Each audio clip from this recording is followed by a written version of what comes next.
grit May 26th. Back. I had a troubling thought on the way up today. Because there was somebody in the There wasn't. lane. I was appropriately sitting there driving in the second middle lane, I suppose. Lightly sweating after my morning run. athleticgreens.com/surf in the belly. Just a nice layer, a nice run. Was listening to classical music, and I was thinking about tonight's ballet dress rehearsal, what time I need to be there, what I need to bring, etc. And it dawned on me that the Make Chaz Grit Again campaign is not going very well. It's not going according to plan. Well, we have a listener line call that's going to make it go even further away from the plan. Very, very not grit. Yeah, it's not. I mean, it's really, I can't imagine anything less grit, to be honest, than healthy, than calm, than participating in the arts later. It's so hilariously true. That campaign never really got off the ground. I mean, that's why not enough hats were sold. If I would be seeing that around, then I would be like forced to like have to deal with myself. Were you happier then or now? It's odd. My happiness doesn't really change that much. I think I'm pretty happy all the time. Man, it's interesting that you say that. I have said those exact words. I got divorced, 2015, right? Yeah. So 7 years ago. And it was a terrible time and all that, and it was depressing. And I was pissed at my ex-wife, but it was like, I would have this, I think it was in therapy actually, having these conversations and be like, I was happy before I met her. Yeah. I was happy when I was with her. Sure. I'm happy now, like these emotions that I'm experiencing are situational, sure, right? And I'm feeling them strongly in the situation, but it hasn't eroded my general state of, I feel good about myself, you know? And then after her, I'm fine after her as well, you know? Yeah. And it's like, you can't really, so that's a good thing. Yeah. I think that's a sign of health. Sure. Maybe it's a sign of health or just luck, right? Like imagine people who are depressed and whatnot, where their like basis or their normal operating level is like to be bummed. I know. So, but then you make great art if you're depressed. That's very true as well. Man, you would not believe how much this conversation ties into this call that I'm referencing. Well, great. Should we just play it? Let's get to it. Let's just play it. I wasn't going to play it right away, and it's actually a pretty somber call. But we got to play it. I mean, it is what it is. It fits in with the theme. It fits in with past calls. It comes from Totally Shadical. Totally Shadical is a great name. But yeah, I cannot believe how that organically, you just brought all of this up. It's almost like, did he leave you a call as well? Sure didn't. Okay. I don't get calls. All right. Oops. Earphones are plugged in. No problem. I was even just straining to hear. Let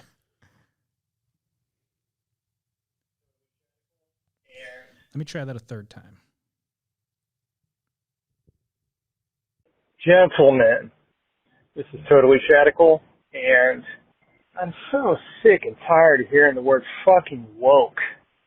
In regards to Chaz's comment, I don't know how long ago, and I don't even remember exactly what he said. It was something along the lines of getting mental health from the company you guys were advertising with. And he said some snide comment about getting mental health at all. And at the time, of course, I was pissed off at Chaz. I was like, fuck this guy. Now I'm just like very fortunate and grateful to have the perspective of, I'm stoked that Chaz has never experienced difficulties in his life that he's needed to reach out and get mental health, whatever it may be called, because it's a real son of a bitch. It's agonizing to the individual and to the family. So I'm actually stoked that he's never had the experience and he can pop off in whichever direction he wants to get attention. Because mental health is a motherfucker, and I come from a long line of suicide, and It's not fucking pretty. And I hope nobody has to deal with it. It's no joke. Make a call. Do whatever you need to do to get it taken care of, because it's okay to do. It's so stigmatized. And in my life, I've been embarrassed about it every which way, up, down, side to side, and I've avoided uncomfortable situations to avoid panic attacks. And I would love to hear Chaz say, it's okay for people to do this, because he just seems like such a son of a bitch sometimes on sensitive subjects. Yeah, I got cut off on that one, and I might have been rambling, but thank you for what you guys do. I appreciate it, and keep up the work. All right. Can you just say it, that it's okay to get help? Oh my goodness, is it? That's what I love about this show, I'll be honest, is, of course, I pop off on all kinds of stuff that I have no business popping off on. I have opinions about matters that I have no business having opinions on. Go on all day about this. And so, but what I feel this show does when it works well is people correcting me is one of the best parts of the show, right? Or helpful parts of the show. And yes, go get mental help. It is, I didn't mean to stigmatize. Yeah. It's great. Well, I mean, whatever you need to do, there's great resources. Jamie Torkowski at To Write Love on Her Arms. Do whatever you need to do to be okay, especially in this day and age. Call me. I'll be your counselor. Well, like you said, I mean, you and he both identified it, which was, I feel very fortunate to be in this kind of general place of being happy. Yeah. As my baseline. Sure. You know? And I think that like I was saying, you go through emotional or situational things where you might feel depressed, but that's different than depression. It's exactly. Like clinical depression. When you're down, like low. Exactly. That either comes from, like he said, hereditary, like a long line of suicide indicates there's a hereditary component. And I would presume, without any professional expertise, there's also a nurture part as well. You know, you're born into an environment, and that environment just kind of, safe, makes or it worse, or whatever, or beats you down. And so there is probably hereditary nature and nurture component to the element. But if you have the nature part of you, that's probably very hard to escape and get out of. And so that's very different than what I was referring to having experienced. And so absolutely, it's phenomenal that there are resources available, because when you are feeling depression, it feels inescapable. And I will say, like, the small community we have, right? We do have a community, right? The grit listening community, beach grit, so like grumpy surfers in general, whatever it is. Like, I love it at the beach grit comments when people, it's usually light and funny, but when people genuinely have problems and go there, and the community is there to help, right? Like, where it's great. I mean, so whatever anyone needs, stinking DM me. I'll give you the worst advice ever. Well, but I'm there. And what else is great about this is that it's a conversation. Like, you and I are the ones leading the conversation just by the nature of the show. But the fact that we get this type of feedback and can incorporate the feedback, it makes it more conversational. And I agree. Like, I like being corrected. It's the best. I say stuff wrong all the time. It is the best. I mean, filling a lot of airtime. Yeah. And trying to be funny. Yeah. Ultimately, But it's, just like Ricky Gervais. We're funny like Ricky Gervais. Are you a fan? I'm a big fan. Huge fan. I think he's very, very funny. Did you watch Afterlife? Is that his latest one? It's one of the latest. It's on Netflix. I've just been reading. I saw some of Afterlife. I've just been reading the big blowback for his latest. Oh, I didn't see that. Oh, he went after trans hard right away, and then it's just like, explosion of rage his direction. What did he say? He was talking about pronouns, of course, and it was like, it was kind of funny. But I could understand a little bit, like, on the heels of Dave Chappelle. Like, it feels like Chappelle already did that, right? And so for Gervais to go there, like, on top of it, it just seemed like you could I don't know, that I would have chosen maybe different material. Like the blowback doesn't seem, I mean, it's comedy, right? But some of it does seem like, yeah, I mean, it's somebody, I guess some old clip has resurfaced of a comedian saying like, talking about, this was like in 2019 or something, talking about how, good comedy or edgy comedy, like takes people down a notch. That's what's great about it. And if there's one group of people that need to be taken down a notch, it's trans people, and they're all going to be checking their privilege on the way home. Wow. I mean, he was obviously being facetious, but like this is already a beat up group, right? Right. Who has struggles and problems and. Well, that's what I was going to say too, in relation to that call. I was going to segue it into the trans conversation, follow up from last week, because that community suffers a higher incident of suicide, murder, suicide, everything. Yeah. So it's rough. Disproportionate. Look at, here we are. Go get your mental health. This is your PSA. Go trans. Yeah. This is your PSA. So the Ricky Gervais blowback, is it appropriate? Is the blowback appropriate for what he said, or is it? Because my impression of Ricky Gervais at this point is he welcomes the blowback. Of course he does. I mean, and you can't cancel him. He's not looking for a job. He's doing it on purpose. It just seemed, and he got exactly probably what he was going for. But I would have thought maybe, and I can sit and think about it, of course, I'm not writing jokes, but that there would have been a funnier target to go after to get the blowback, right? Yeah. Like, I mean, it just seems like Chappelle just got done with his. But he's always pushing the line. You don't know where the bound, and that. Yeah. And he talks about it. He talks about that. I need to watch the whole show, but yeah. Well, I think he's a very funny man. Afterlife is incredible. You should watch that. Heartfelt, poignant. That's the thing, is you don't expect his. I don't know why I don't, because he's proven time and time again that his stuff is poignant. Yeah. But I start watching it thinking it's just going to be crude. Yep. Jokes about balls. Yep. Because they often are. You know. But then there's always this element of very earnest poignancy. I mean, I'm no Ricky Gervais, but it's sort of, I think, what we try to do on this show a bit. It's not comedy, of course, but just riff on stuff without thinking about it or without worrying about public perception, I suppose.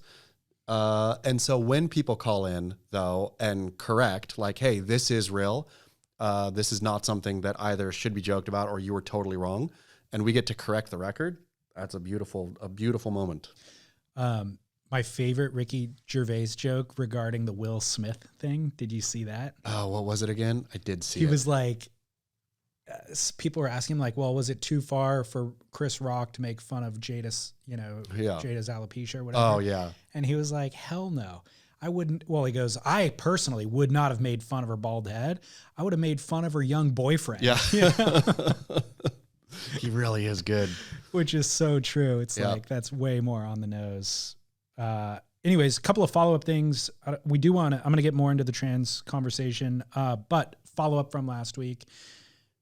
We're at Album Surfboards. We're going to do Eat Grit. We're introducing the new segment at the end of today's show. So you won't have to suffer through it if you don't want. If you don't identify as somebody who likes to listen to people chew on the radio and or TV and or the phone, tune out at that point. Agreed. We're going to leave it till the end of the show. After Barrel or Nah, right before we go to the closing song, little segment of Eat Grit. I think that, so the concept is we will eat something. I'll turn the microphones all the way up so you can listen ASMR style to what we are eating. You have to guess what it is. And at the beginning of next week's episode, we will reveal what it was. It's a great concept. This was pitched by a listener. I'm not sure it's great, but we're going to try it. I have selected a food item, brought it in, and it is ready to be eaten. So we will do that. And then the listener who pitched this said that we should do a giveaway. And I was like, man, that just feels like more work. Organizing this, responding to DMs and emails. Like, I don't know if I want to do that, but I feel like we should, right? Yeah. Okay, so we'll give away a t-shirt. Great. The Grit t-shirt. Yep. I will ship it to you wherever you are in the world. Just let me know what size. And I think we'll just do the very first person who contacts me with the correct answer will win it. Perfect.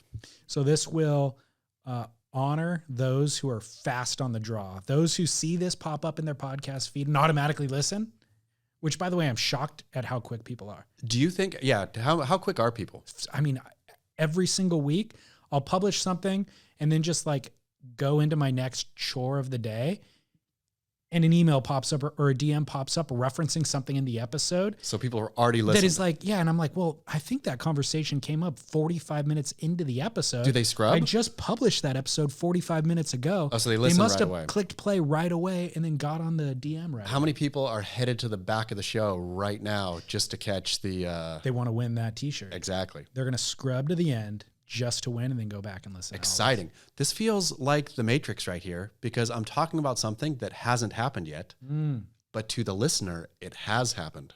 Bringing back Jada. Wasn't she in that? Oh yeah, was she? She wasn't in part 1, but I think she was in the subsequent one. She was in one of them. She was in like the not good ones. I know. I couldn't even follow the other ones, but the first one's excellent. Stinking, I'm embarrassed to say, it's another thing I'm not grit about. I was a big fan of Matrix Resurrection. The last the recent one. Yeah. Really? Yeah. I haven't watched it yet. It's Should like I? No, but Okay. I loved it. Like the conceit, just to spoil it for you, the first one is that, of course, The right? Bible story. He's in the office, right? And like, this isn't real, blue pill, red pill, whatever. Yeah. The conceit for this last one was any of this real? And so he's back in the office, old man Keanu now, or older man Keanu. Did any of that happen? Or was this all just a dream? Meta. Yeah. Wow. Okay. Did you watch The Batman? Yeah, I love that too. Me too. I loved it. It was my favorite Batman. I was against it every step of Sure. the way. I was like, don't need a goth Batman. Don't need the new director. Because I loved Christopher Nolan stuff. Yep. It was excellent. I mean, loved it. Yep. The only beef I had with it was it didn't need to be as long as it was, but it was the first time in my life where James Bond and Batman went head to head not at the same time, but in the same year. Huge Bond fan. I thought this is the first time that the Batman franchise beat Bond. I didn't see the latest Bond either. It's okay, but yeah, But Batman's better. Batman wins. I never watch any Marvel films because they're either. just so fantastical, It's just not my thing. But as I was watching Batman, I was like, man, I thought I was anti-superhero film. I'm not. This is actually excellent. The thing is, though, I think that liking Batman is different than being a fan of superhero film or Marvel Universe or whatever, right? Like I've seen... Yeah, that's true. I've seen probably every Batman. I think for sure I've seen every Batman that's ever come out, right? I haven't seen any of the Avengers or any of that stuff. Nor have I. But Batman is less far-fetched. Like he doesn't have superpowers, essentially, is what it comes If Batman would have come about, like if the first Batman would have been like now, I probably wouldn't watch it. It would be a superhero movie in my mind, but how it came out. Remember when the black and yellow logo with everybody had hats and stuff like that when that first one came out? Totally. Michael Keaton and Jack Nicholson. Kim Basinger. Woo. Excellent. Heater. Excellent. Yeah. Okay. Trans follow-up. We had the conversation last week about Sasha Jane Lowerson winning the Western Australia Longboard Championship title as a trans woman in the female category. We talked about it. You said you were having her on the Dirty Water podcast with Derek that evening. Yes. How did that conversation go? Ghosted. We got ghosted and she blocked us across social media. And so for nothing, right? Presumably not for nothing. I mean, without an explanation, for sure. Yeah, I mean, so I emailed because I was like, this is bullshit, right? I was like, this is not cool. You take her down a peg, Chess. Yeah, exactly. I'm going to. I was like, you knew what you were doing going in here and doing this, right? You were doing this you knew the attention you were going to get, right? And so then not to speak to the attention feels rude. It felt rude to me. And then when I found out later, so we were the first, right? We were on this story a good week before, or 5 days before Stabber the Inertia touched it, which them waiting the FCC recommended guidelines, following them for not pushing hot buttons. They were slow into this. Beach Grit, of course, in with both feet, slamming that button hard with both hands. And Derek had reached out straight away, right? And so she was all hyped in the DMs, okay, what are the questions you're going to ask? Derek, said, hey, this is what we're interested in, what we want to talk about. And she was ready to go, game. And then so to block and go dark, I was like, this will not stand, Sasha Jane. So I emailed her and said, what what's the deal? And she wrote back something like, I'm getting death threats. The rules are the rules. I'll keep surfing, or something like that, where I was like, well, bullshit too. Like, death threats, I'm sorry, right? Like, that nobody deserves but those death didn't threats. come from you. Obviously. Or from your audience. No. Yeah. No. And like, that's a bummer. But clearly, again, if you're going to go win this event, you know the state of the world, unless you're, very, very out to lunch, you know that the reaction this is going to get, right? Like, if you weren't ready for that, then why did you do it, kind of? B, the rules are the rules. I don't understand what rules. Like, this is what I we're all... I don't understand what that meant. I mean, I don't know if she meant the rules are the rules, like in the surf contest, I followed them, they let me in, or just the rules are the rules in terms of, I'm not talking to you. Those are the rules. Whatever it was, made me think this is exactly why the conversation needs to take place. Nobody knows the rules anymore, right? Like, gender and sex have both become not erased, but these things are all in play in a way that they never were before, right? And so this is something we need to talk about. And yeah, so anyway, I was mad because I thought this is exactly, Beach Grit is exactly the place for this conversation. Like, she did talk to the Inertia and Stab. I know I didn't read either of them, but I'm sure it was just softball, whatever crap, right? Or not crap, but like just serving it up, and you were brave and da-da-da-da-da. Like, I wanted to ask questions about fairness, about what do you think about, like, really put her on the hot seat. I presume that's why she backed out of the interview. My impression was that she didn't know who Beach Grit was. She agreed to do the interview. Then she looked into who you were and thought, that tone is way off from the conversation that I want to have. And it would have been courteous of her to then say, hey, changed my mind. Yeah. She could tell you why. Maybe she doesn't have to tell you why, but at least let you know rather than ghosting and blocking. But that's her prerogative. And if she doesn't want to engage in the conversation at that point, and I agree with what you're saying, yes, of course, her winning the contest is going to bring a bunch of media attention, but it's her prerogative to not engage in the media attention. I disagree. I think once you do something that you know is going to be a like lightning rod event, and then you say, oh, I wasn't ready for that, and back out, you're a fucking pussy. Like, you gotta take the heat if you're going to do something like that. And so to do what she did, to go win a women's event and then completely scrub, which she didn't, I guess. She talked to Stab or the Inertia or whatever. I'm sure she's given more interviews, right? Or will, hopefully. But if you're only going to have softball conversations after something like that, then like, okay, all you're doing is echo chambering again, right? The people over here who are mad will stay mad without any way to get, to hear real questions asked you. The people who are all pro you and happy will stay that way. And, these groups, I think, need to smash together somehow for there to be any kind of understanding. I don't disagree with that. I'm just saying she's entitled to not have the conversation with you. And I disagree with what you're saying, that she's obligated to be the lightning rod, because just by virtue of her winning the contest doesn't mean she wanted to be the lightning rod. It doesn't matter. Then don't enter the contest. Like in this day and age, you know what you're doing. I think you'd like, that is again, having, like, I called her out for having cake and eating it too, right? Where like sometimes in terms of, called her out for having cake and eating it too, in terms of transitioning and then also participating in women's events, right? Like, we talked about that on air. A lot of times, a lot of things, you make one decision and it preempts another decision, right? You just can't do that other thing because you've done this thing. Happens all the time. In terms of this, I would argue equally, once you win this and become a focal point of media attention, then you are obligated to speak to it all. I disagree with that entirely. You don't have to. I mean, I just don't think that's true. I also had reached out to her before our last recording, and she agreed to do a podcast with me as well. Is she keeping? No. Well, she's gone dark on me as well. Yeah. And so, man, just think how badly I taint your brand. It's possible. Yeah.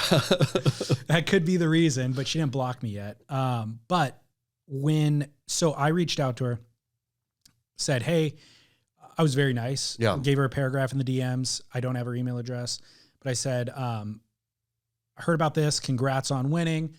our audience would love to hear more about your backstory. And she's a board builder. So I was like, we do a lot of interviews with board builders. So it fit right in line with all that stuff. And her reply was so short that it really made me second guess whether I want to have the conversation, because the strength of the podcast platform is being verbose. Yeah. You know? And her response said, yes, I'd like that, or something. It was that vague. Yeah. So then I replied with another paragraph and I was like, awesome. Well, give me your email address and we can work out scheduling. I'll send you a Zoom link, whatever. Her reply to that was, I would like to see an outline of the questions before we have this discussion.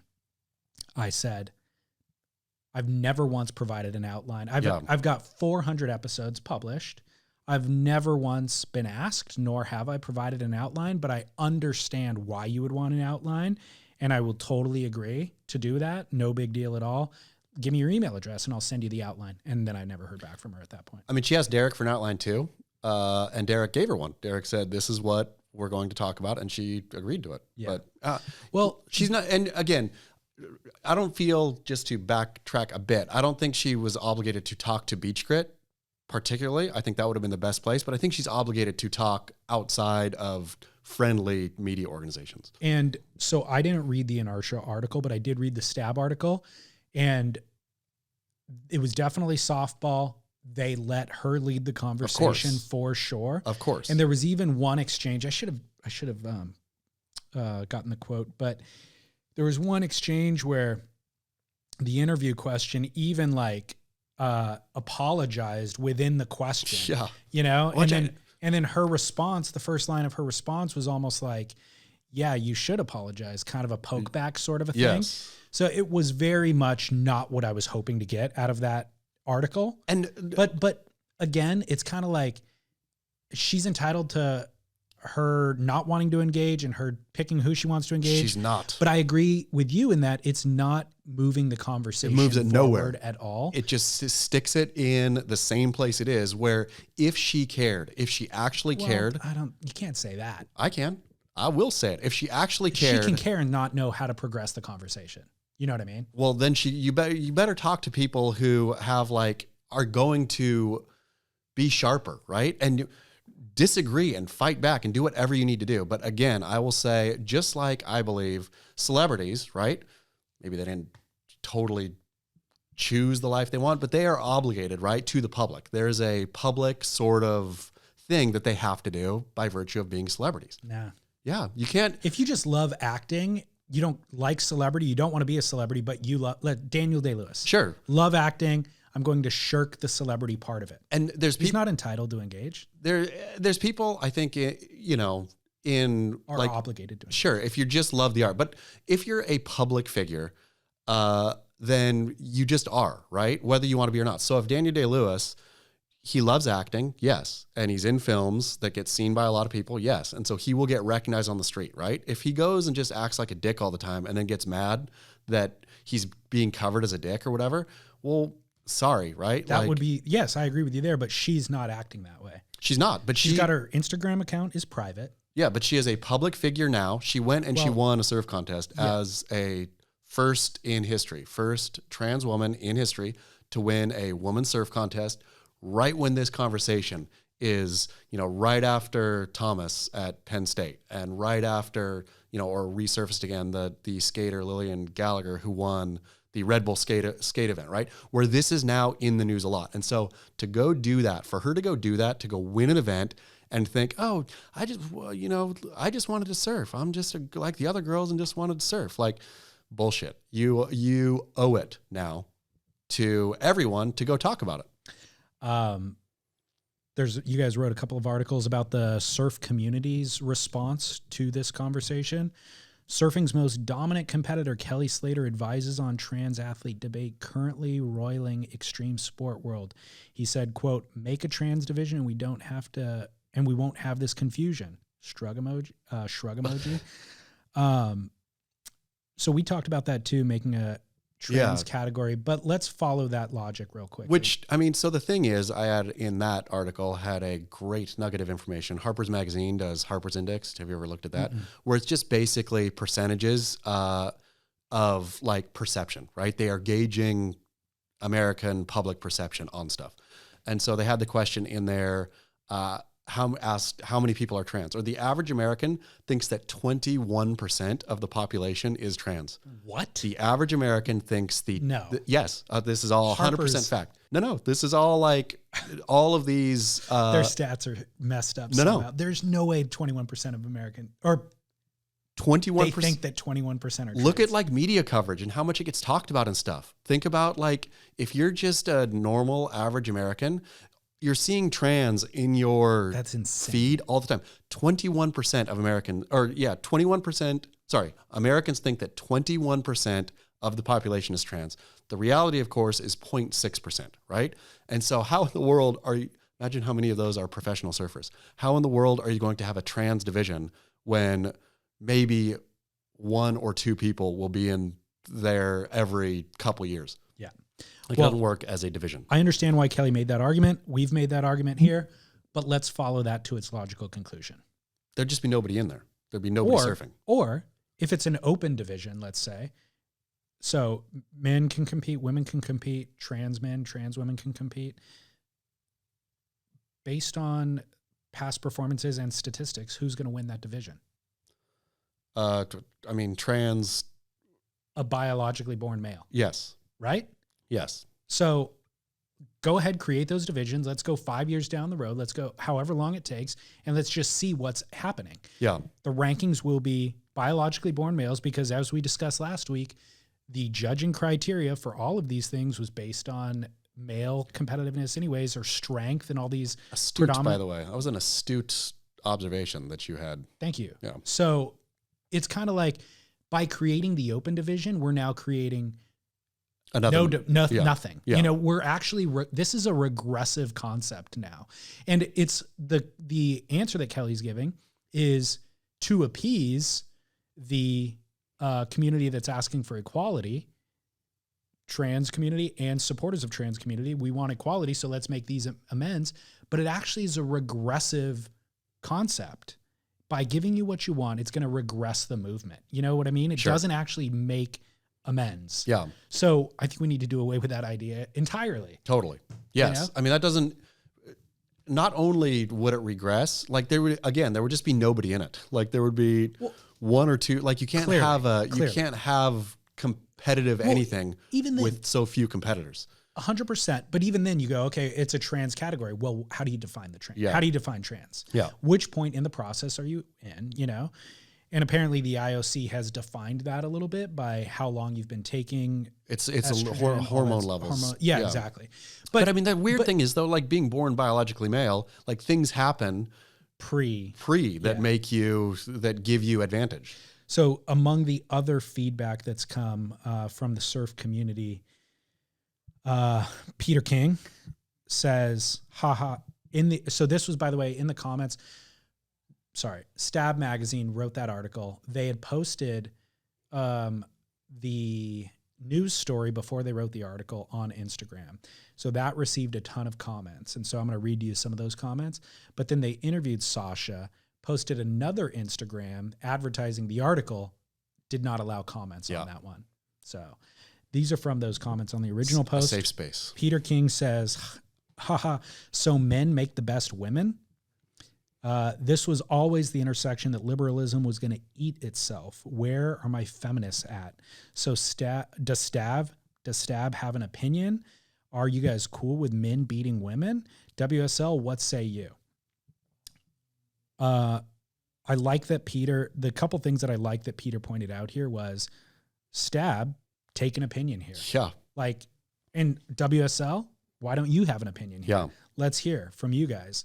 So I do like that he's calling those people out, but he also does make an interesting point, which I was kind of making about the category thing, which is once you start opening it, if the biological male, we need to think about redefining the criteria that actually isolates for the most interesting competition. Yes. Ultimately, that makes it equal in a certain way for the most interesting competition.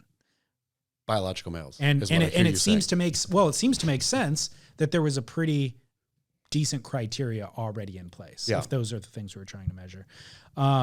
Peter goes on, I think got a bunch of backlash from that. So he then posted in his stories and said, nobody hates transgenders. Do your thing. Stay out of women's sports where you miraculously win after being an average performing male. Women's sports is not a backup plan where you can't win a trophy and dollar in a men's division. Leagues like the WSL and sponsors like Red Bull will now stand up to this instead of harming women's sports. Or he's asking the question if they will. Keala Kenley, I think, made the most salient comment.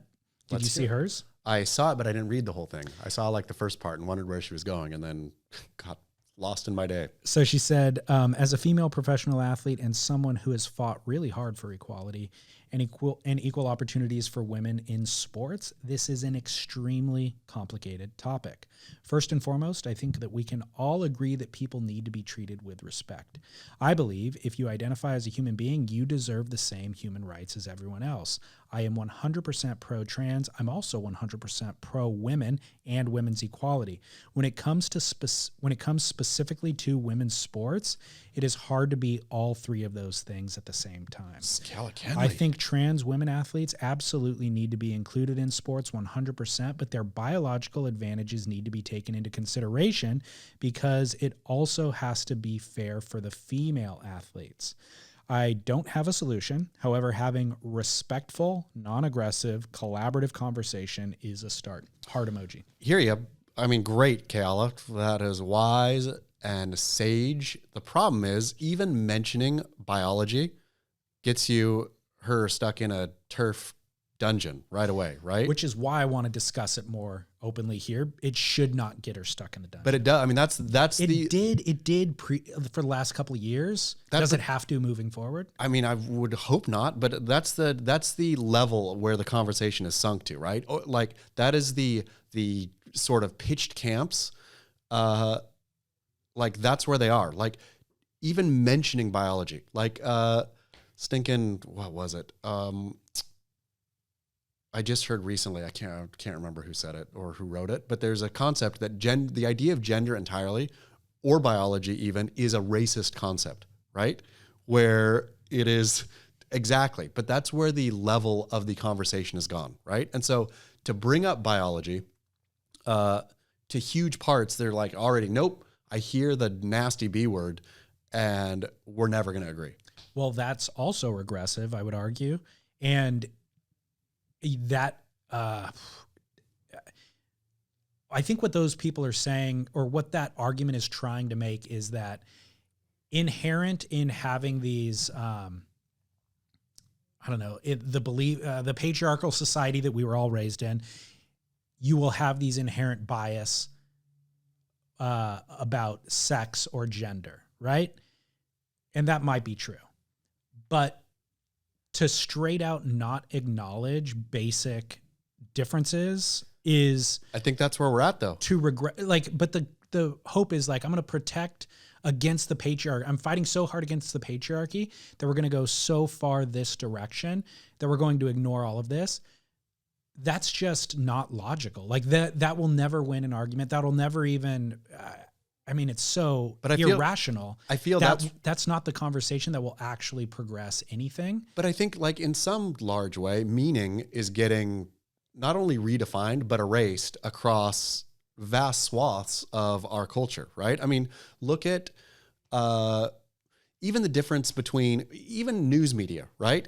Like you can't really report anything anymore without anybody like thinking, well, is that really happening? Right? Like absolutely. Our understanding of, or acceptance that there is some general meaning or some general truth has eroded so much where now it's eroded all the way down to, you can't even say nothing about, a born male or born female. Like that's automatically, you're not cool.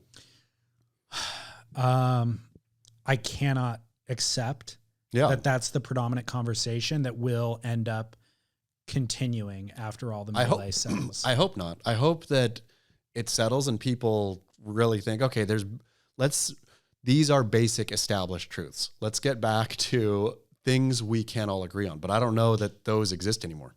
Yeah, I know. I mean, I have a lot of hope for society. And the older I get, the more cynical I get. And I realize that, oh no, the 21 or the vast population thinks that 21% are trans. Exactly. They're that delusional. And that's true. And it's not necessarily delusion. It's just, they're not thinking critically, right? Like critical thinking has, it's disappointing that it's considered critical thinking to understand that there are two genders chromosomally. Exactly. And I mean, but look at colleges and stuff. I heard. So what I think maybe those people are arguing is that they understand the chromosomal differences, but there's a more important difference to now consider. I don't think so. And that is how, you don't think that's what they're arguing? I think I would like to think that's what they're arguing. A great Ivy League friend told me that any research that she's seen coming out, if there's anything to do with like natural bio or like anything to do with natural, whatever, birth. I know to the listeners that sex and gender are different things, and I'm sorry to intermix, but if there's anything to deal with basically sex, biology, chromosomal stuff, and you're trying to get research grant for it, nope. Wow. Yeah. Wow. Yep. Yeah. See, oh God, I think deep in my mind, I just always thought that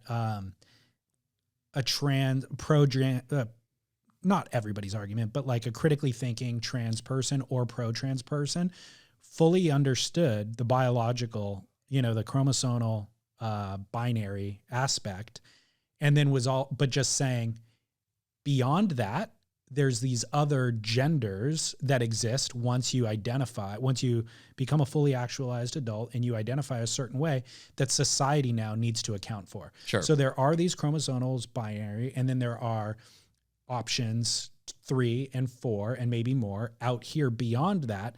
And we all need to start acknowledging that and making accommodation for that and creating categories for that and all this sort of thing. That I can agree with. But if the argument is we're going to ignore the chromosomal thing, then that's entirely regressive. I mean, this same friend, Ivy League friend, does like birth work or whatever, teaches like breastfeeding classes and just gets basically on the verge of guillotined for calling it breastfeeding, not chest feeding, right? Wow. Because men can breastfeed too, and et cetera, which is this is back to my frustration with not being able to talk to Sasha Jane. This is you and I having this conversation, right? Like two cisgendered white males, blah, blah, blah. Like, give me something. Give me someone who is willing, where we can go head to head and like hash something out, get to some like, okay, I see what you're saying now, or, I can disagree with it, but we have a clear line of communication. So anything. Well, I like understanding. I mean, the reason why I do Surf Splendor and interview people is I like understanding people's plight. I like understanding where people came from. I like understanding people's origin story and how they developed. You and David Letterman, man. Yeah. Have you watched? I didn't watch the latest season. Guest. I like it though. Yeah. I watched the first season and part of the second one, I think. Yeah. But yeah, I like it a lot. I'm going to watch. David Letterman, I realized, to your credit, inserts himself, and probably to my lack of credit, inserts himself way too much. Like I just watched the Billie Eilish one, and it was just like nonstop stories about Dave, where I was like, okay, I don't care. Like, cool, like you, David Letterman, but get on to the good stuff. Right. Yeah. Well, I would love to understand Sasha's origin story, backstory, and I would love to talk to her for those reasons.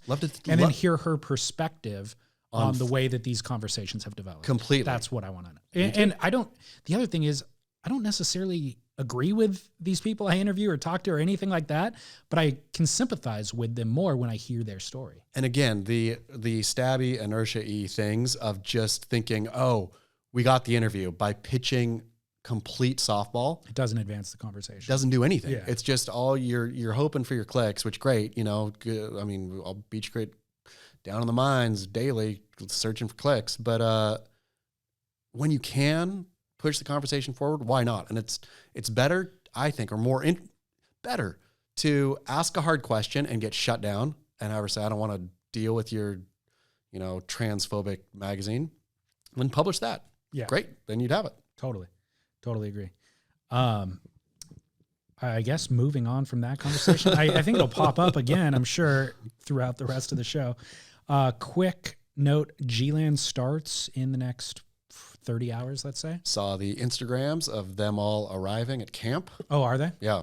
Awesome. I am more excited for this event than I've been excited for any event in a long time. Seeing the surfer faces as they arrived, the Idols, I don't know how many have been there, right? Like it's that's very few. Yeah, which is going to make it a great contest, but also seeing their eyes and stuff, like this spot obviously has huge history for storied. Anyone who has seen Sea of Darkness, go find a pirate copy if you can't, or if you haven't, but tells basically the story, or a version of the story of G-Land. It's great. So G-Land was a huge part of your and my surf experience growing up. Mm-hmm. Can you guys believe the swell G-Land is going to get tomorrow? Great. That's Mark McGinnis just texted you and I together. Does it?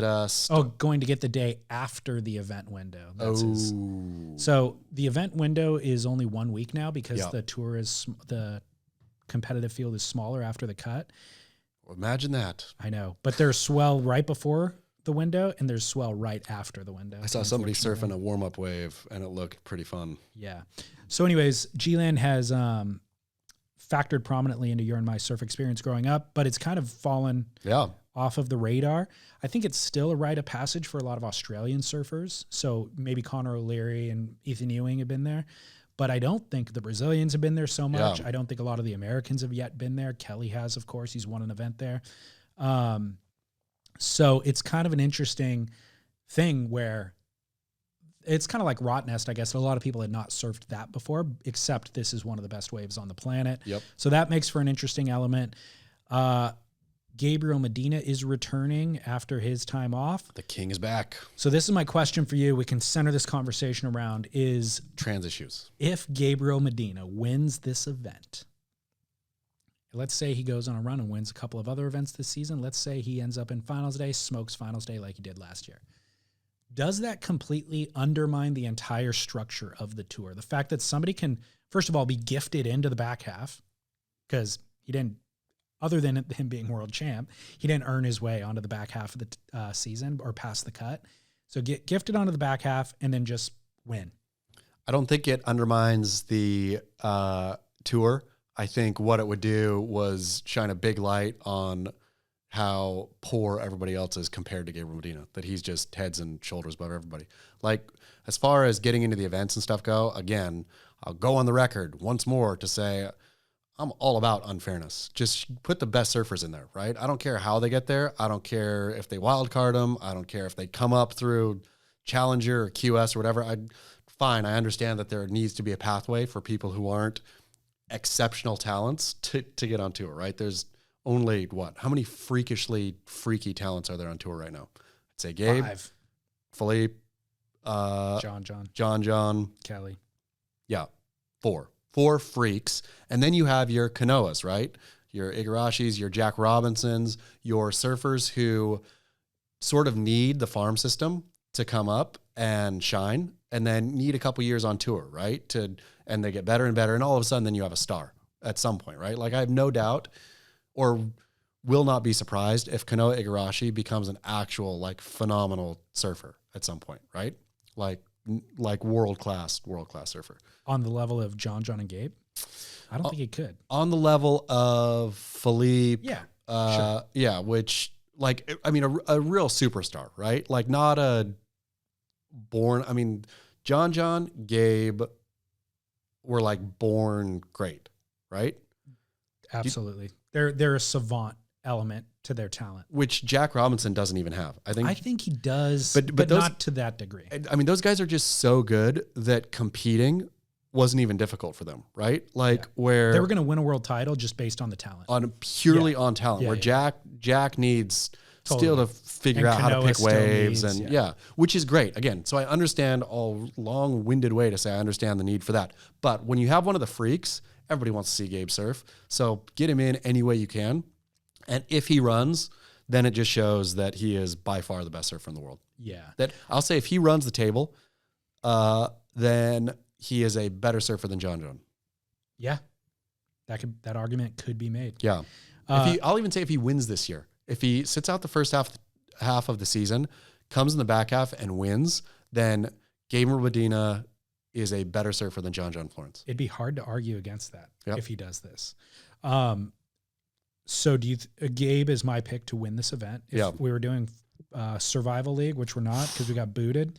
Man, harsh. Gabe would be my pick to win this event. Yeah. I mean, tough one. Because the wave itself, it suits him so well. It sure does. He's going to, I mean, watching, again, those little warm-up clips, just, you're exactly right. It was such a staple of like VHS surf videos back in the day, and hasn't been of, you know, our new, whatever, however we consume our surf videos now, our streams.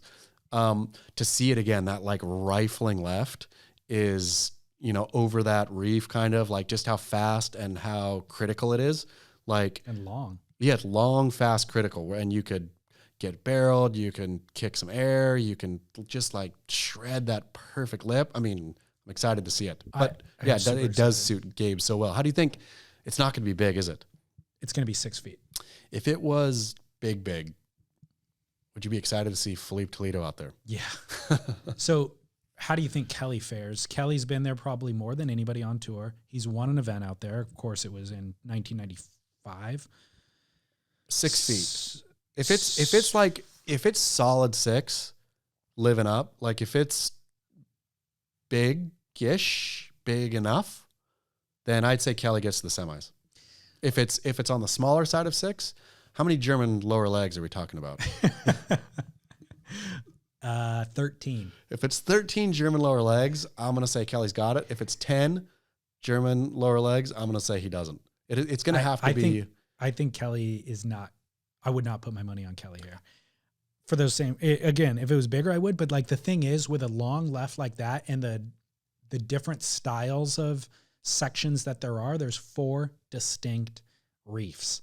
And you need a lot of nimble mobility for that style of surfing, you know, like that bobbing and weaving and like lots of hip swivel, all that stuff. It's a young man's wave. And Kelly in his prime was the best at it. I don't think he's in his prime anymore to do that. So when you're locking in at Chopu, when you're locking in at pipe, he can absolutely handle that. That's a lot less mobility that you need. I know he's the most super limber and all that sort of stuff, but a 50-year-old body just isn't as limber as a 20-year-old. What do you think he's going to ride?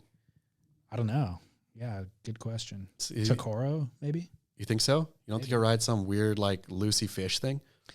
No, I don't think so. Like, one of the boards that he rides in Hawaii, like maybe a quad, Takoro quad pintail or something. But I just don't see him dodging and weaving and doing all that kind of stuff that John is so adept at. I'm going to put John v. Kelly in the semis. Okay. Yeah, I'm going to say Kelly's going to go out maybe even before the quarters. Really? Well, I don't know. There's fewer people in the event now, so I don't know how many rounds that equates. Okay, maybe he'll make the quarters. You think quarters? Out. I think he loses in the quarters. I'm going to say he loses to John in the semis, but he beats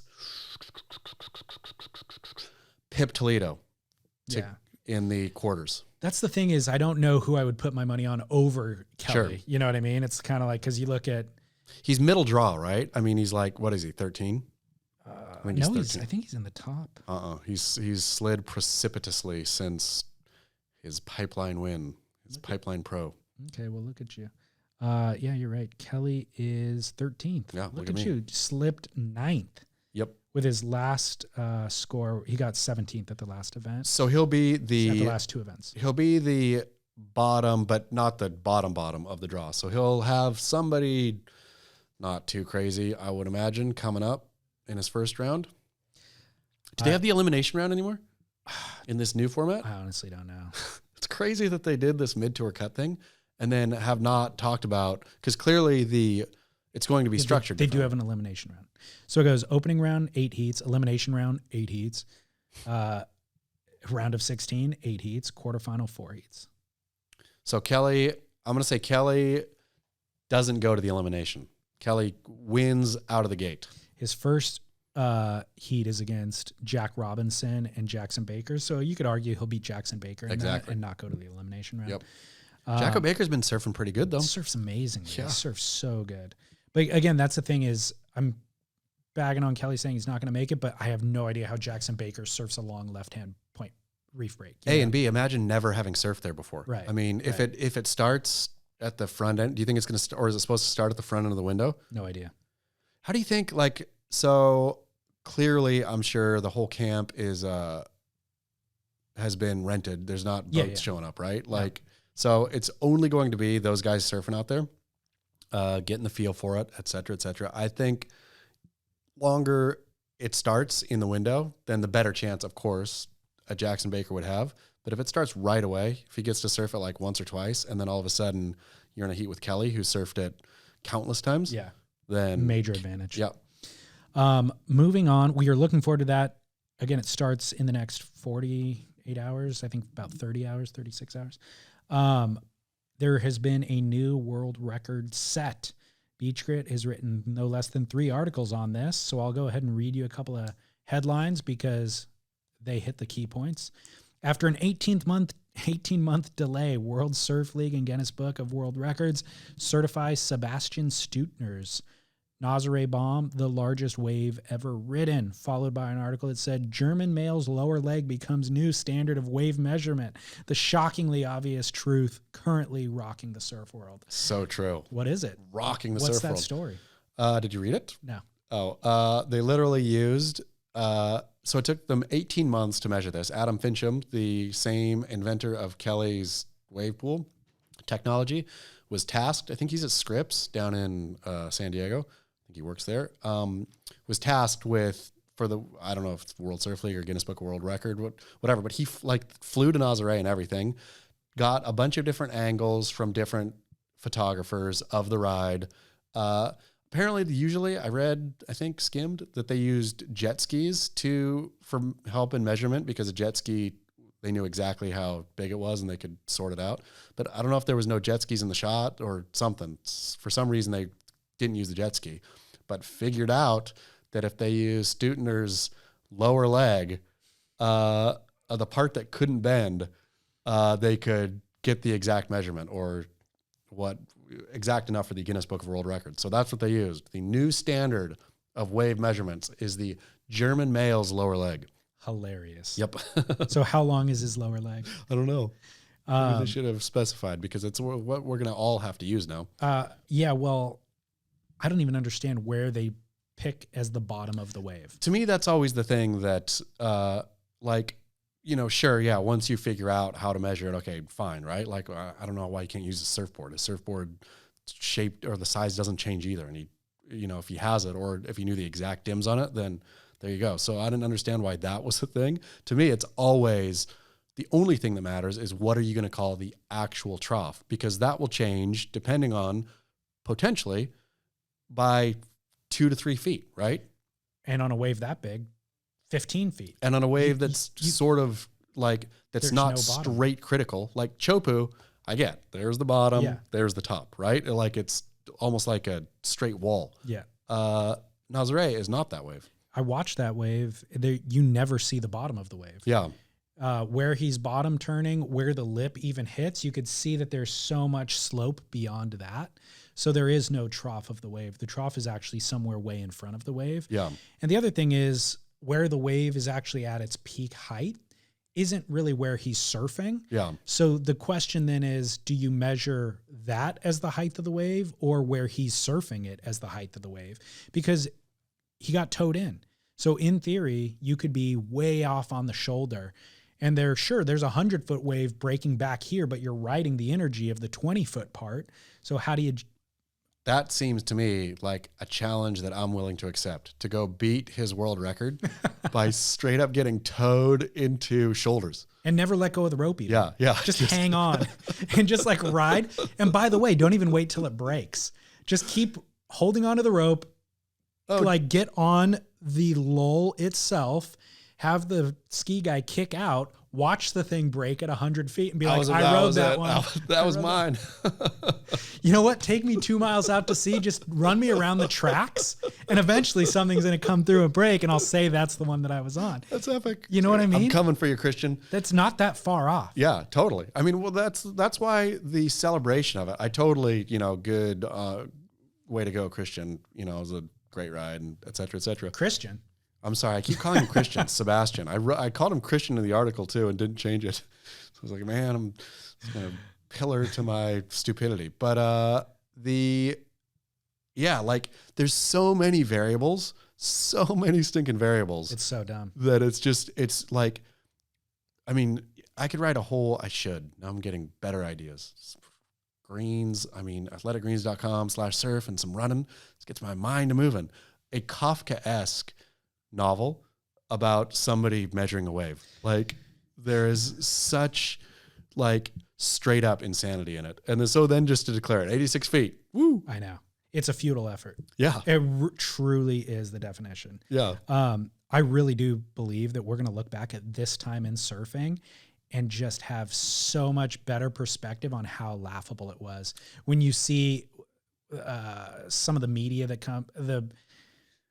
the brands that come out and the way they market them, the WSL's decisions, stuff like this, you and I are documenting a lot of it and kind of calling it out, but in hindsight, it will be so crystal clear how clown-like it all is. I mean, the best thing will be this clown car right here. This podcast will be like talking serious. How many I know dead serious conversations have we had about this stuff? Like a lot of times we're laughing, but sometimes we're getting fired up, talking really seriously. We're taking it seriously. I remember I said it when it happened. I mean, not to get sucked into the vortex of negativity. Eric Logan, when he signed on with the WSL, he showed up in all the imagery wearing the most flamboyant blazers you can possibly. That was his look for a minute. It was pink, magenta. The shiny sheen to it, He's lost that. Just short of sequins, He's definitely changed his look for the better. But I remember possibly even saying on air at that time, this feels like a televangelist. Yeah. And the way that he talked, everything about it, it was all showmanship without fully saying anything at all and clearly not understanding like the essence of the thing. Yeah. But the artifice reminded me of a televangelist. It reminded me of Steve Martin in Leap of Faith. Yeah. Where it's just like, we're here. Here's how we're going to change things. And it's going to be fantastic. We're going to do these huge deals, blah, blah, blah. Look at me, blah, blah. And I was like, man, let's wait and see how this all pans out. But with hindsight, this will be crystal, crystal clear. But the televangelist thing is the call. It is funny that he has changed his look. You're exactly right. And he's totally changed. But that was like a very specific look that he had coming in, right? It worked for OWN. When he's on the red carpet with Oprah Winfrey announcing their new show, it fit. Yeah. And then he brought that with him. Transition. And it just so didn't fit, that he changed. Yeah. Yeah. Yeah. Oh, good on Eric. Final story. There was one more on the big wave one. That's what I mean. Oh, okay. Final story that you guys wrote about the big wave one was Style Master Jerry Lopez throws delightful shade on the new 86-foot big wave record, discusses probability of mythical 100-foot ride. He said, quote, "You just have to have big balls. It probably already has been done. It's just that nobody has acknowledged it yet." What is that story? What does that even mean? Jerry Lopez is really towing a fine line here in the new world we live in where you got to have big balls. Come on, Jerry. I know, geez. But, he's just like asked in this Forbes interview about it. And basically, it's not throwing shade at all, but basically says, I don't know, probably somebody's ridden a 100-foot wave. Like just nobody was there to either take a picture or document it or nobody, whatever. Self-promote it. Yeah, which I'll say, like nobody until recently, like you can't paddle into a 100-foot wave, right? At this point in human development, and we used to not think you could paddle into Jaws and people get better and stronger and fitter, et cetera, et cetera. But legitimately, nobody right now can paddle into a 100-foot wave, right? You got to get towed in. Tow surfing has only been a real thing for, 20 plus 20 years. So I'm going to say every giant, and so nobody's out there tow surfing giant waves and not getting documented.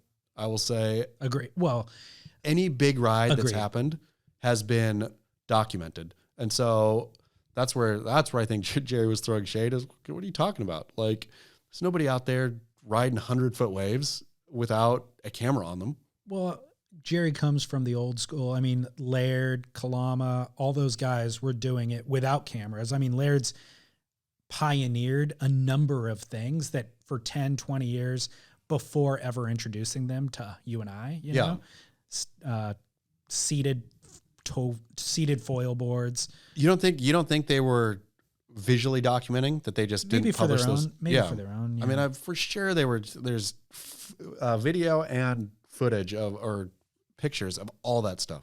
Maybe all that early experimentation. Let's do a true grit or clickbait crap. World's most beloved surf influencer Ben Gravy leaps over 2 bodyboarders in stunt that leaves all but social media darling Anastasia Ashley utterly flabbergasted! ! This might be my low watermark right here. I mean, I always find lower to go, but I was for some reason just like scraping the bottom of the barrel for any content that afternoon, and I just saw Ben's Instagram and saw him like at a flow rider, I think, jumping over 2 bodyboarders. Speaking of low, yeah, like he's running out of things too. That's what it felt like to me. That's why I thought. That's why I watched it, because I just thought, well, this, what started as like this promise of like interesting, exotic waves that aren't typical or whatever his thing was, and positivity and all that, has turned into this. And then at the end, I thought I saw Anastasia. I don't even know if it was her, but that was. And she was left flabbergasted? No, everybody, she was left. She looked bored. She looks at the camera and is just like, yeah. Yeah. But how long can Ben Gravy? I don't know. I mean, he, for those who don't know, or those who weren't there, I would imagine tons of people were there. He like packed out some Las Vegas theater for his movie. Did he really? Yeah. Like the Palms or something like that. Wow. Good Had for like him. a full on red carpet, like packed out theater. Amazing. Yeah. But I don't watch his content. I'm not saying I love his content, but I love his success. yeah, I love the way that he has done what he's done and just on his own terms. great. But where do you go from him for now? I would you think just you're- have to keep But if churning. if you're jumping over to body surfers or bodyboarders on a flow rider, then I think you're running out of ideas there. Like, do you just become an actor or something? Do you start doing hopefully more like stunts in You your should. YouTube stuff and then become an actor? What do you do? So I don't have the answer to that, but I started watching Jackass 4.0. It's Yeah. on Netflix, and Poopies, who was Jamie O'Brien's Jackass lackey. 4.0 is not Jackass Forever or whatever, right? No, That's not it the latest is kind of movie. the behind the scenes Okay. of it. Got it. Yeah. And so Poopies was Jamie O'Brien's lackey from his vlog, and he leveled up. He got the made it call big. up Yeah. to Jackass. Yep. And so it's really I'm not super into the Jackass thing. And I never watched Poopies, but knowing that he came from the surf world Makes you like him. made me want to watch this and Sure. see who he is and how did he integrate? Why is Jackass pulling these stars from, or these, YouTube celebrities or whatever into their thing? And it's really fascinating. Yeah. And it made me realize there's a whole generation of people who grew up watching Jackass who modeled their lifestyle after Poopies. Poopies is that guy. Yeah. And now Jackass is looking down at the feeder system going, we're too old to do this Yeah. stuff, Who we got? but let's bring these people up to continue the franchise. We can make millions off it. We'll pay him thousands, which he'll be psyched on, you know? And I just I did not dawn on me. Even though I watched Jackass when I was coming up, I mean, I was a little bit old for it probably, but I watched it. It never dawned on me to model my lifestyle after it. To go do It was Jackass not stunts. aspirational To go in do any way, shape, or Jackass form. style stunts. But it was for a group of people. Poopies. It's crazy, dude. The stuff that they do Yeah. is totally insane. Yeah. It's gnarly. I mean, it's gnarly stunts. And the idea of modeling your life after it, there was no career path for Poopies. Yeah. It's turned into a career, thankfully for him, but he wasn't modeling his life after it with a big payday in mind. No. Or like, I'm going to be on Jackass. Yeah. It's just Jamie O'Brien happened to realize he had the mentality to do it. So Jamie employed him, but it's fascinating. Interesting. For Fascinating. sure. But so where does Ben go? There's options, I mean, Ben can't do stunts. but there's options. I mean, what? Poopy had fewer options than Ben has, and he's done it. I mean, that's true. Ben has a bigger audience, but don't you see, like, if Ben rides one more tanker wave with a smile on his face, don't you think his audience will start to say, well, man, I love the guy, I love the positivity, love the feel-good story, but I can't watch any more tanker waves. And off they go. And then he's just watching his subscriber count and view count dip and starts to panic. What do I do? Right? What does he do? He knows his audience, and I know that he's engaged with his audience, and I think that he will continue to curate to them. I don't know what the answer is, but I think he is that good at what he does. Here's hoping. Do you want to hear another listener line call? Yes. From our beloved Shukin on Oahu. Aloha, David and Chaz. Shukin with a what-if question for you. Chaz, I understand you're a bit of a fashionista, and you've advised many a men on the art of masculinity. I'm curious what you would do in the event that you began to thin out, if your head began thinning. Would you opt for the comb over? Would you do the grow around the side and get a little ponytail in the back? Would you don a toupee? Or would you embrace it and join the ranks of Kareem, Michael, Shane, Kelly, and myself and shave it? You know, Chaz, balding is not a choice, but being bald is. What do you advise? Thank you, guys. Keep up the work. Wise. He delivered it in words. a wise way. Wise words from Shukin. What I would do, it's funny. Ever since I came into the game, the surf journalist game some 15 years ago, I got as soon as my picture was ever put on anything, I got the wave of hate. I've made enemies out of the gate. But a lot of the comments were you're going bald, look at your hair. Oh, really? Yeah. And I was like, man, got a high forehead. Always had one and got a wild cowlick.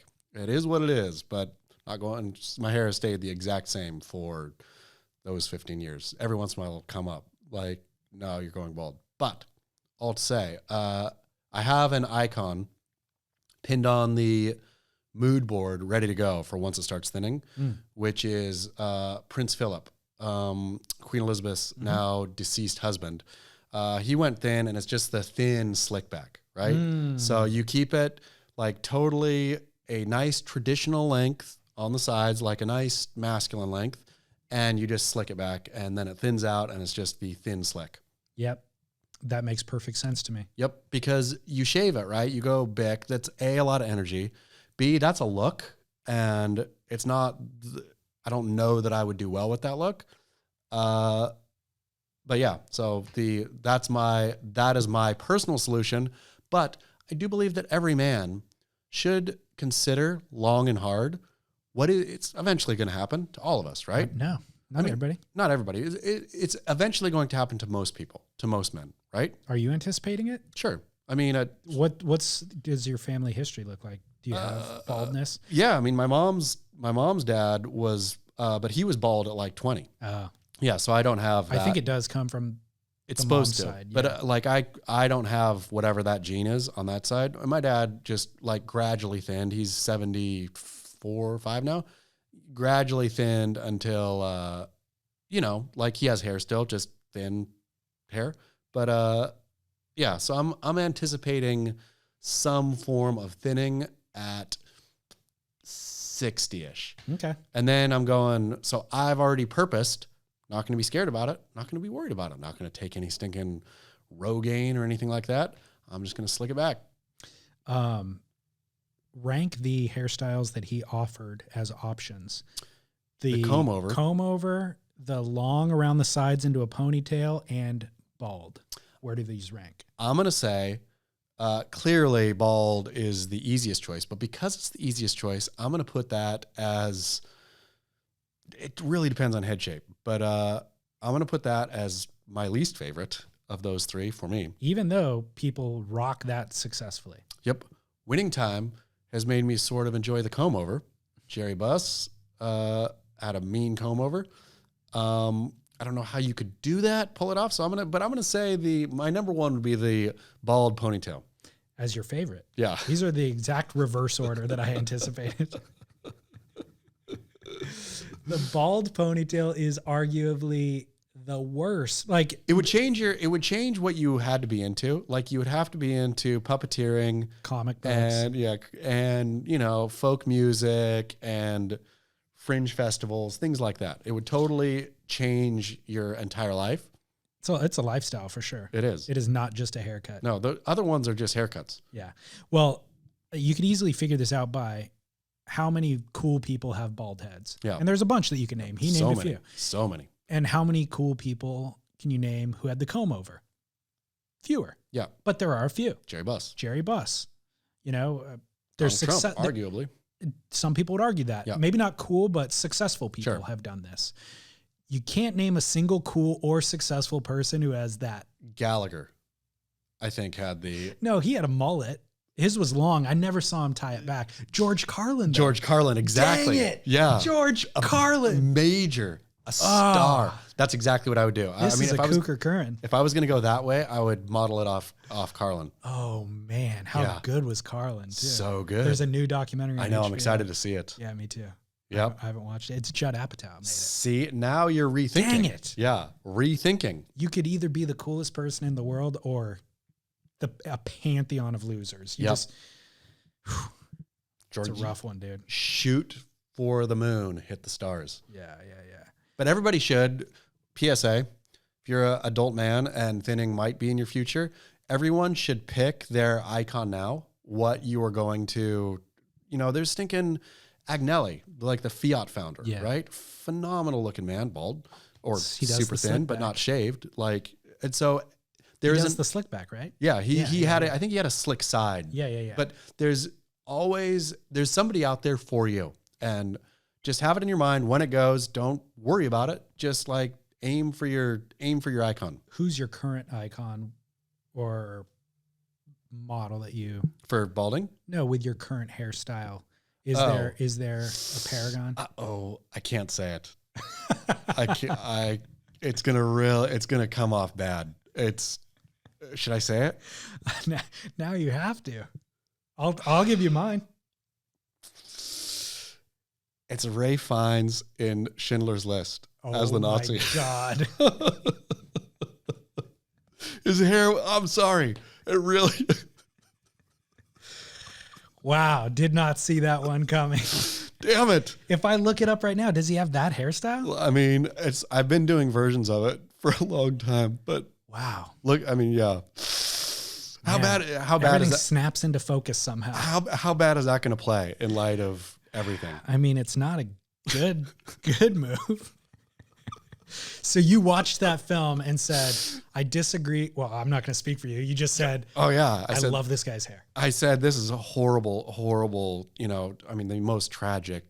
This is not going well for me. This is, I finally reached the moment that I'm actually going to get canceled. But yeah, no, I thought it was a beautiful film. And there's one scene in there where he gets angry and it Ray Fiennes and it shakes down. It's like, oh man, that kind of high and tight with once you get angry, you can shake it around. That's kind of a good look. Wow. Ouch. Wow. Bam. Who's yours? David Lynch. Oh, good. Nice. Yeah. That you're not going to get in trouble for that one. Nope. Yeah. But I didn't necessarily. So I guess at one point I identified he and I have the same head of hair. Yeah. So I was like, and his hair always looks cool. And so I was like, I should just get my hair cut like his because we have the same, it's the same level of thickness. It grows the same pattern. We have the same shape head. Yeah. So I'll just kind of do what he does. Yeah. His is a little more wily than mine. But I think I've tamed mine a little bit. Do you ever think about going more wily? Yeah, for sure. I have at times. Yeah. But what I will argue for Shukin or anybody listening who is worried about thinning is stop washing your hair now. I've said this before. Not ashamed of it. Haven't washed my hair with shampoo since February 15th, 2015. That's a long time ago. Over 7 years that I have not shampooed my hair. It's a movement. It's a trend. I'm not the only one who does this, but my hair is healthier and thicker than any other human beings that any hairstylist ever encounters, because whenever I get my hair cut, that's what they comment on. Here's a question for you. Yeah. What if a big new male shampoo conditioner combo was released, introduced to the public, and like everyone, they wanted the podcast space. They were willing to pay well above market rate for a spot. They just wanted you to use the product for they were gonna buy a year. I see where you're going. Yeah, they were gonna buy a year of airtime. Just need to use the product for the year. Would you break your streak in order to advertise shampoo? I am nothing without my honesty and integrity.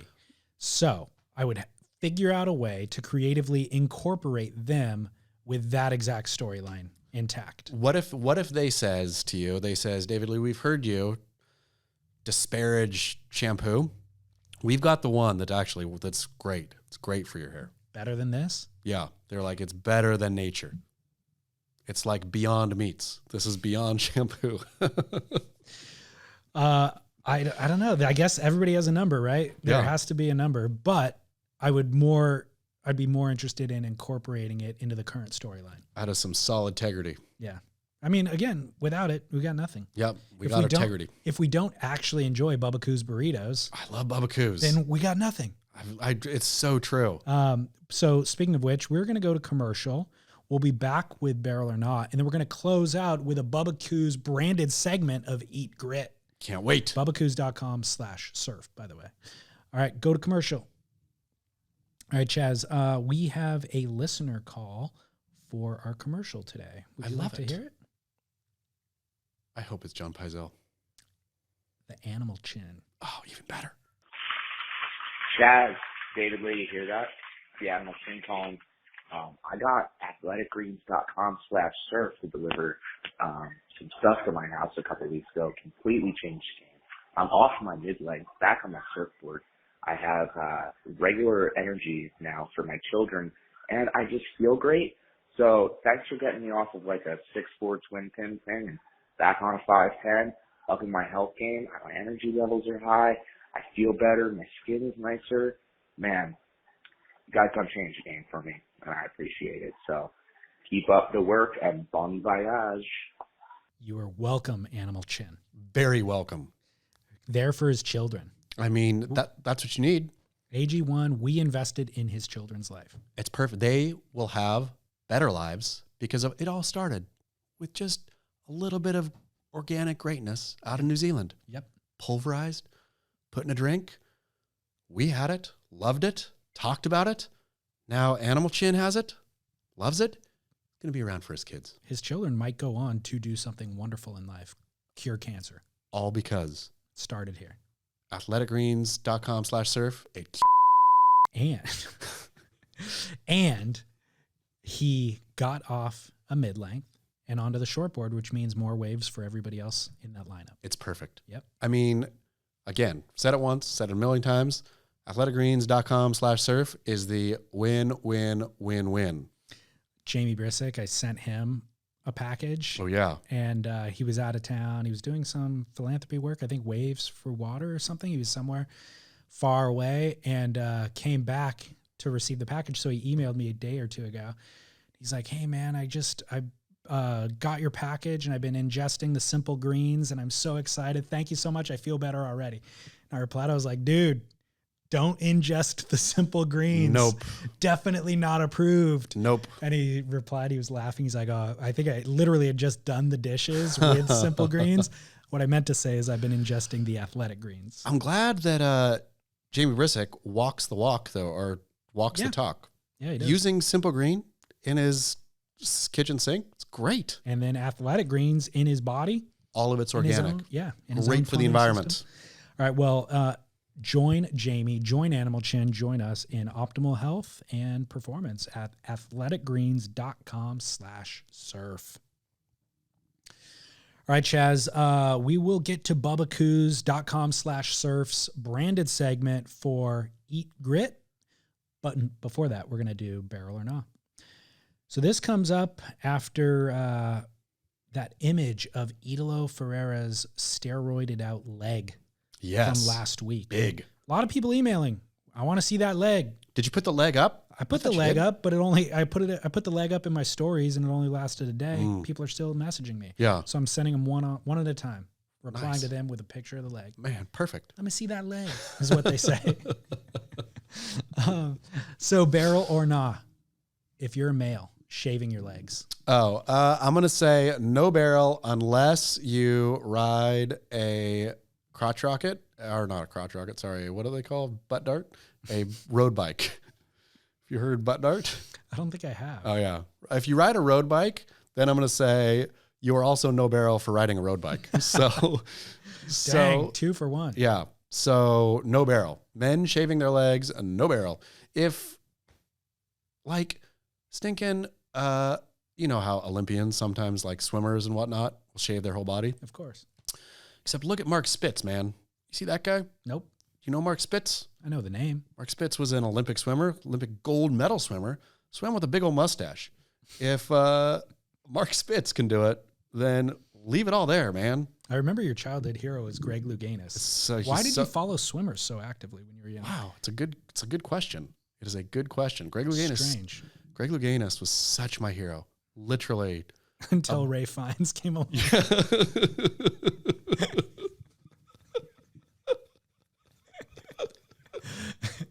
I wonder who's next. Who's going to dethrone Ray Fiennes? It's really bad, though. You're going to come in here with like an Osama beard at some point and be like, I know. How many listeners are like, when that gets said, how many listeners are like, whoa, and just like slamming off the I expect podcast. A phone call from Totally Shadical next week.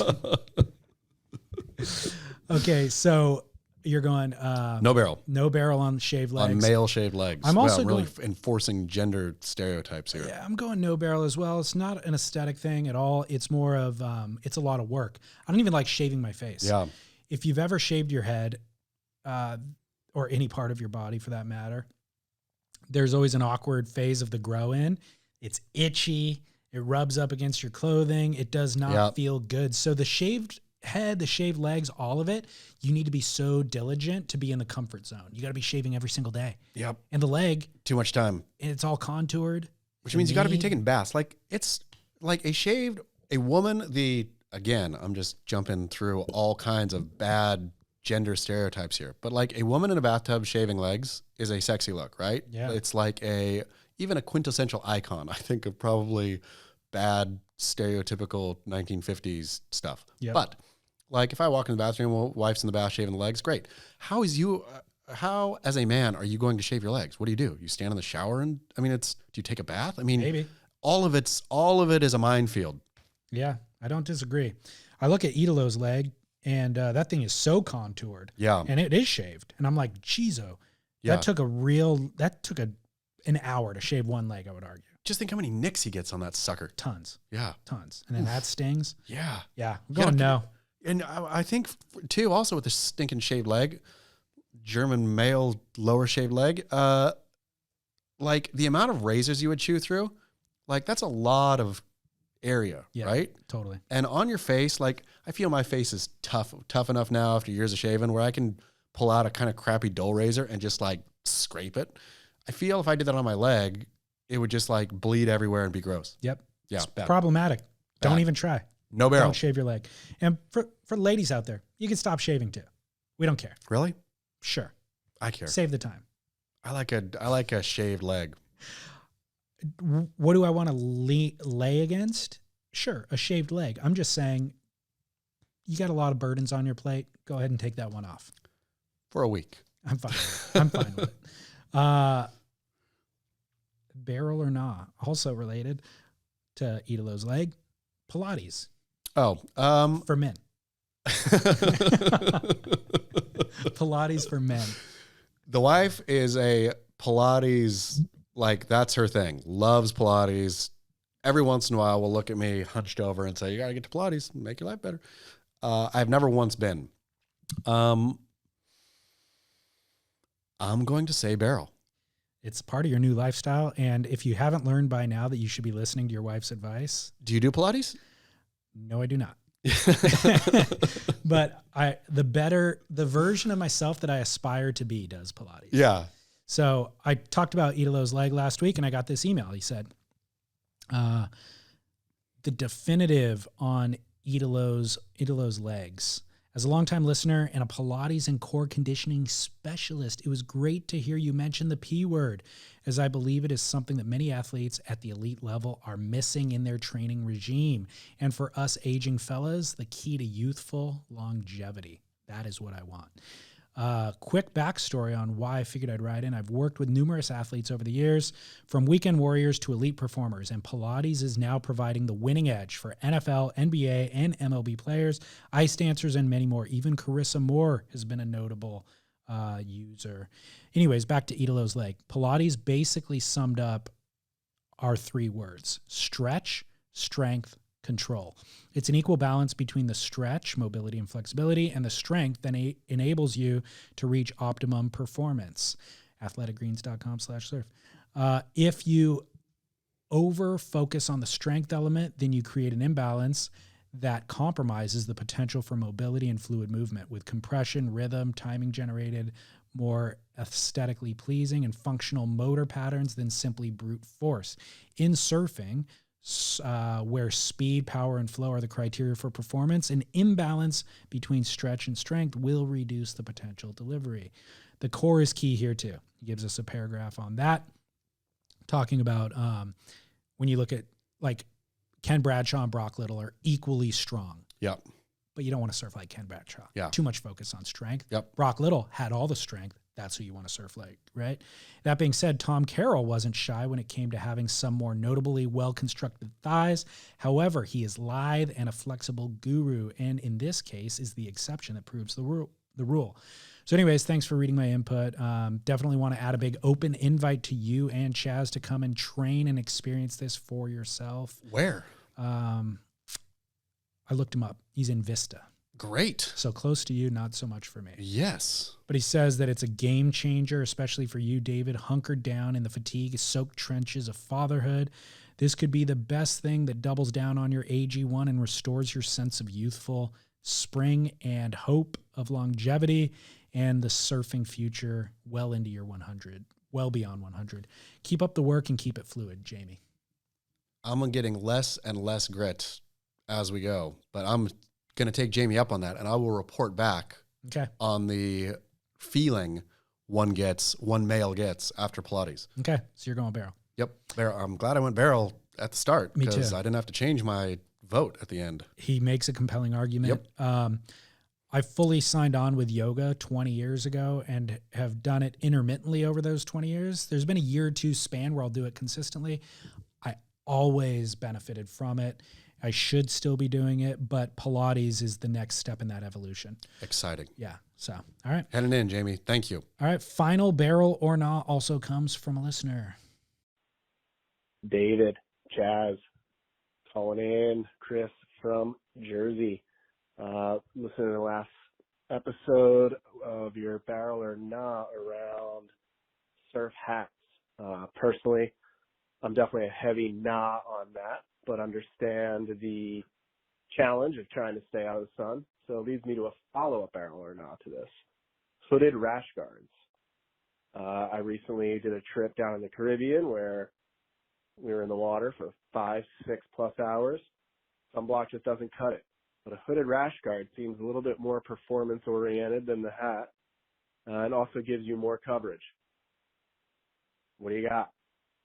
Follow-up, barrel or not? Just coming to mind.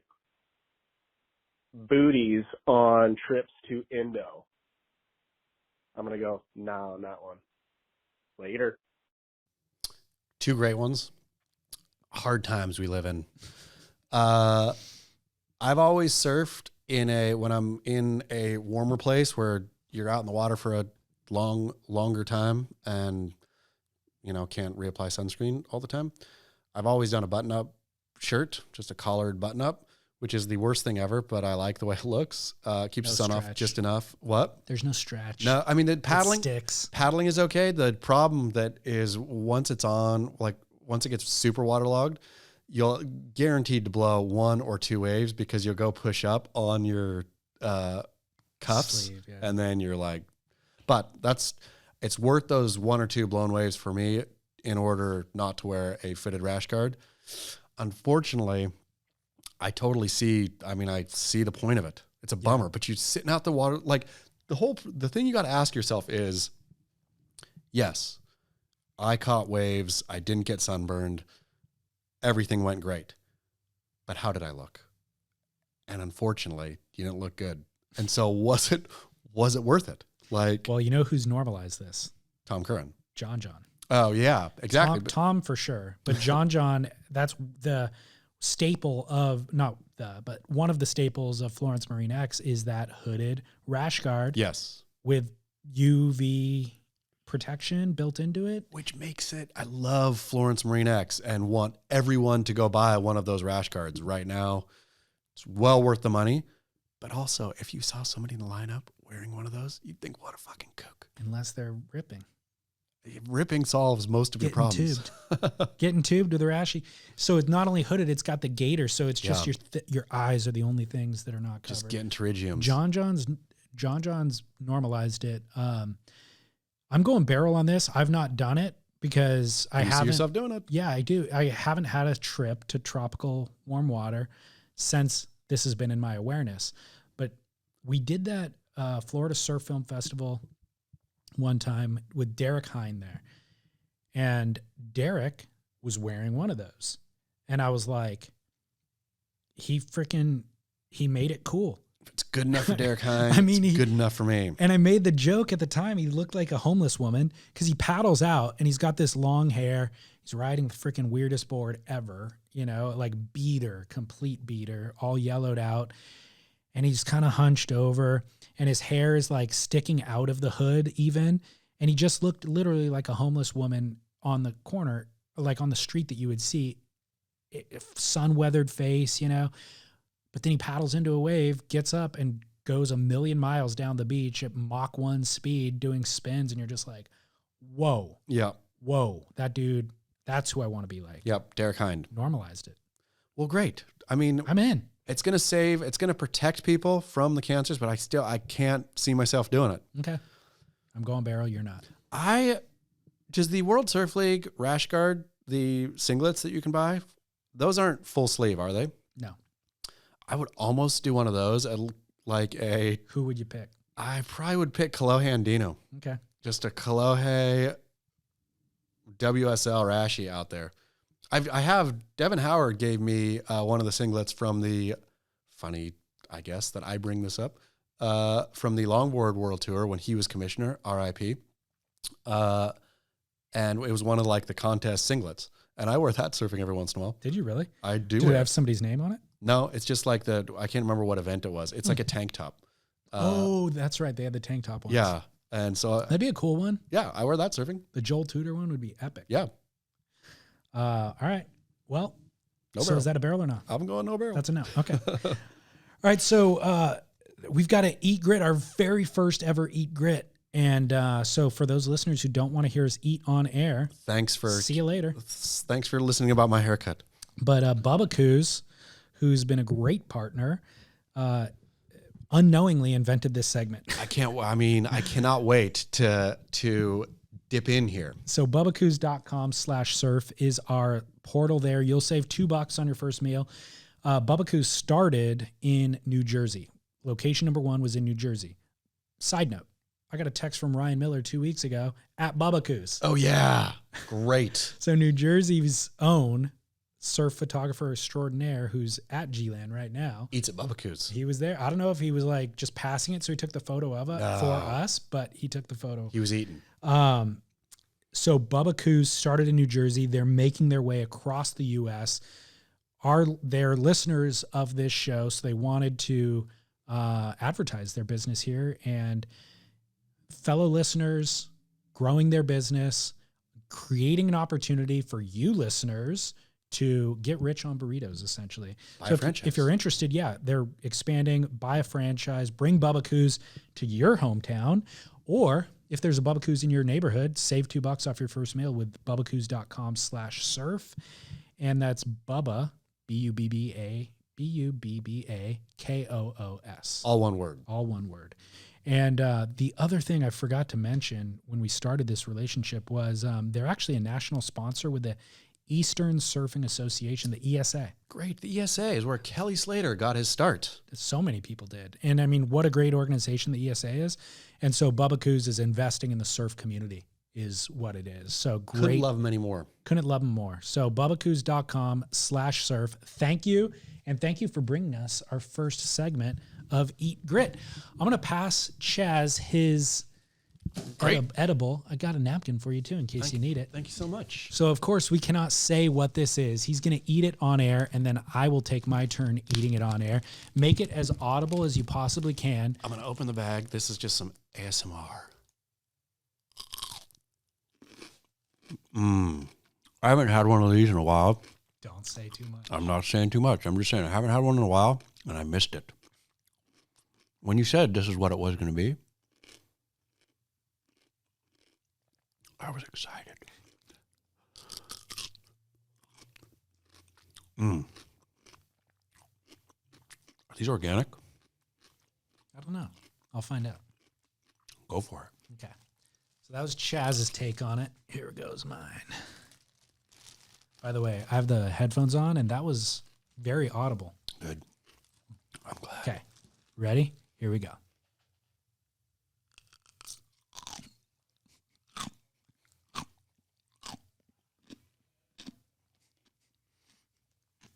Isn't it nice? Mine was juicier than yours, I think. I heard a squirt.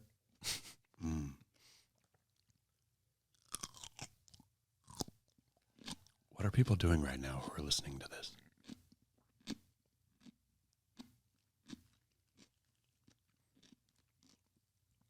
It's absolutely delicious. It's wonderful. I would love to say more about the flavor, but I don't want to give anything away. First person who calls in and guesses, though, gets a t-shirt. Okay, so you can DM me at Surf Splendor. Sorry. This was You nice. gotta wipe everything off. This one really didn't stick around, though. Like, I feel I can still talk. I thought this was going to do something to my mouth that was, oh, here it goes. It's hard no. You're saying too much, dude. Okay, so DM me at Surf Splendor on Instagram with your guess of what this is. Be as precise as possible. Or email surfsplendor@gmail.com. I'm going to say you have to be exact on this one. Yeah. I mean, this one is, you got to be exact. Yeah. And those are the two ways to get a hold of me. Or if you want to just call it into the listener line, I will take that as well. And the listener line number is 760-237-0150.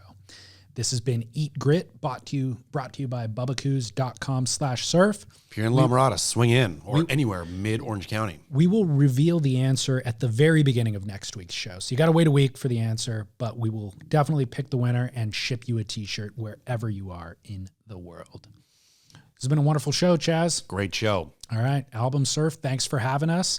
And beachgrit.com and, of course, surfsplendorpodcast.com is where you can get it, where you can contact us and also sign up to support our work. And we're going to give away that free scrubber next week. Next week is a free scrubber? Yep. Hurry and sign up then. June 1st. So get in on that. All right, Chaz. Until next week, we'll have Hannah sign us off. Bon voyage. That was an excellent.